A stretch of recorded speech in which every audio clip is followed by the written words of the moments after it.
see what I've done that's so awful. You behaved abominably last night.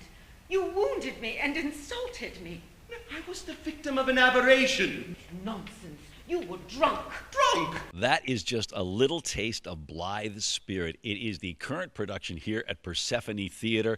It runs until the 10th of May. And with me today, Tim Bratton, as well as Shannon Blanchette. And this is a classic play, but maybe there's some people who aren't familiar with it. There's been a couple of screen versions, one not about 20 years ago and one a long time ago. For people who aren't familiar with this play, broad strokes, what's it about? So Blithe Spirit is about a novelist, Charles Condamine, and his wife, Ruth. And they hold a seance as part of research for a mystery novel that he's writing, and accidentally conjure the spirit of his dead wife, Elvira, who comes to live with them.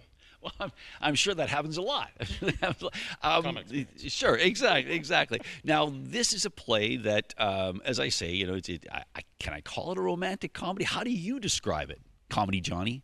I mean, it's interpersonal comedy, right? Okay. So, it's British, it's early 20th century, so that's a different world from ours. But all the tensions of human relationship and this relationship that Charles had with his younger, now dead wife, and now the relationship he has with his current wife, we all relate to those challenges of interpersonal relationship and the tensions that might emerge as jealousy comes forward. So I think people relate to it, as absurd and fun as it is. Well, absurd and it's fun, but the actors have to stay real in the moment.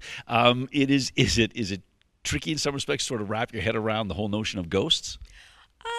Not when they're in front of you, though. I have to say the costumes, as I was saying before, the costumes and the set really do a lot to immerse us there. And as Tim was saying, the relationships. Anyone who's been in a long-term relationship understands those moments, I think.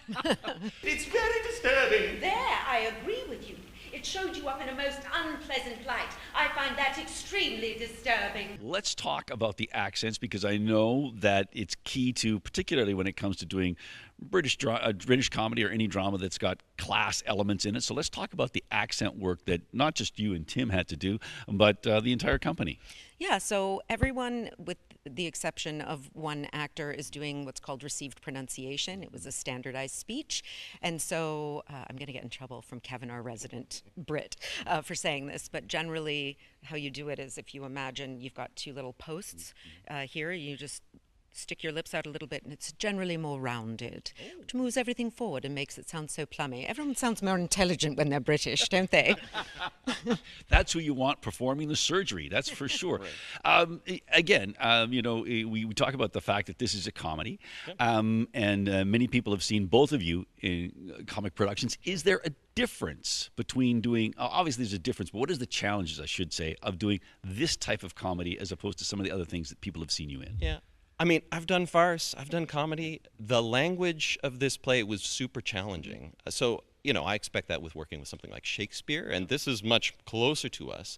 But Noel Coward has made this densely rich language, so getting our minds and our mouths around that rich language, we've had to slow down a lot just to make sure everybody understands what's going on, and we understand what's going on. So it's been a wonderful challenge, and I hope people will enjoy all of the rich jokes that Noel Coward has. All right, we're just about out of time. Thank you both so much. It looks wonderful, and once again, PersephoneTheatre.org.